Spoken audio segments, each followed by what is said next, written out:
a gente tem aqui, a primeira pergunta que a gente separou para hoje é essa da lei seca. Tá? Fui pego na lei seca, sou obrigado a fazer o bafômetro? E, poxa, pessoal, essa aqui é uma pergunta que a gente recebe muito, tá? E muitos motoristas trazem essa dúvida de diferentes formas. O que fazer numa abordagem de lei seca? Eu preciso soprar o teste, quais as consequências? E aqui existem milhares de conteúdos e a Doutor Multas hoje já tem muitas informações que podem ajudar o motorista a resolver essa pergunta, tá? Mas assim, fui pego na lei seca, sou obrigado a fazer o bafômetro? E a resposta é muito clara. Não, você não é obrigado a fazer o teste do bafômetro, tá? Mas é importante você saber as consequências de você fazer ou não fazer o teste do bafômetro. E a gente sempre traz isso de forma clara, tá? Por quê? Porque o motorista ele não é obrigado por lei. Só que caso ele se recuse a fazer o teste do bafômetro, ele será autuado pela multa do artigo 165A, que diz o seguinte: recusa-se o teste do bafômetro, o motorista, recusar-se ao teste do bafômetro ou a algum dos outros procedimentos para constatar a influência de álcool no sangue, né, a influência, o uso de substância que altere a capacidade psicomotora, tá? Então, recusar-se a realizar o teste gera a multa do artigo 165A. Essa multa do 165A, ela tem as mesmas penalidades administrativas da multa do artigo 165. Então, caso o motorista se recusar a soprar o teste do bafômetro, ele estará, tá, automaticamente gerando a incidência no artigo 165A e ele vai ser multado por essa infração. As consequências são as mesmas da multa de quem sopra o bafômetro e tem um resultado positivo, tá bem? No caso, a gente está falando de uma multa de quase R$3.000 e uma penalidade de suspensão de 12 meses, tá? Caso o motorista opte por soprar o bafômetro, tá? Porque aí tu me pergunta assim, pô, se eu recusar, eu vou ser sempre multado? Sim, se você recusar o teste do bafômetro, você vai ser sempre autuado, tá? Mas por que muita gente fala que é melhor recusar o teste? Por causa do seguinte, porque se você soprar o teste do bafômetro, você tem algumas opções, alguns cenários que podem acontecer disso. O primeiro deles é dar o resultado negativo. Então, se você não bebeu, você deve soprar o teste do bafômetro e ter o resultado negativo, e assim você vai sair sem nenhuma complicação, tá? Você fica liberado sem problema nenhum.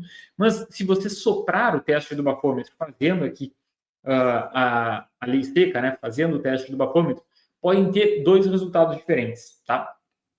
O primeiro resultado é se tiver um resultado super baixo de volume de álcool no seu ar dos pulmões, tá? Nesse caso, se o resultado do bafômetro for menor do que 0,33 miligramas por litro de ar alveolar, que é a forma como é medido o teste do bafômetro, ele mede quanto de álcool tem no ar dos pulmões, né? Porque o motorista sopra e pega ali o ar que sai do pulmão para ver quanto de álcool tem naquele ar, né? Ou quanto de ar tem naquele álcool, dependendo do estado etílico do cidadão. As brincadeiras à parte, quanto de álcool tem no ar do pulmão? Se for menor do que 0,33 miligramas por litro, tá? O que vai acontecer? O motorista vai ser autuado pela infração de trânsito do artigo 165, tá? Essa infração do 165 e 165A tem as mesmas penalidades administrativas. Uma pena de multa do valor de quase R$3.000 e a suspensão do direito de dirigir pelo período de 12 meses. Ok? Agora, tem um outro cenário. Se o motorista soprar o bafômetro e o resultado for superior a 0,33 miligramas de álcool por litro de ar, o que acontece? O motorista vai receber a multa do artigo 165A e ele também vai responder a um processo criminal por dirigir sob influência de álcool. Então, ele vai ter a penalidade administrativa e a penalidade criminal, tá? Essa penalidade criminal, ela é mais severa que a administrativa, tá? Porque o motorista vai ser preso por dirigir sob influência de álcool. Ele vai ser levado para a delegacia por uma prisão em flagrante, provavelmente ele vai ter que pagar fiança e depois responder a um processo criminal, tá? Por isso, por essa consequência mais grave da possibilidade do motorista soprar o bafômetro e ter um resultado alto, ele pode optar, muitas vezes, por recusar-se a fazer o teste do bafômetro. O que é sempre muito importante lembrar é que dirigir sob influência de álcool é algo que gera um risco não só para as pessoas que estão na rua, mas também para o motorista que está se submetendo a esse tipo de ação. Então, bastante cuidado na hora de conduzir veículos automotores, tá? Se você for abordado numa blitz da lei seca, você já sabe. Você pode se recusar, mas você vai ser multado. Se você soprar o teste do bafômetro, existem esses dois cenários, tá bem? A única forma de você ser parado numa blitz da lei seca e sair de forma impune, sem nenhum tipo de multa ou processo, é se você soprar o teste do bafômetro e você não ter resultado positivo realizando o teste do bafômetro, tá? Uma dica que vale ouro aqui, tá? Além do teste do bafômetro, o motorista pode solicitar, porque são previstos na lei, outras formas de identificar se existe alteração na capacidade psicomotora. Formas tipo exame clínico e exame de sangue. O exame clínico é uma análise médica, trazendo se aquele motorista tem algum sinal clínico de alteração psicomotora referente ao uso de bebida alcoólica, por exemplo.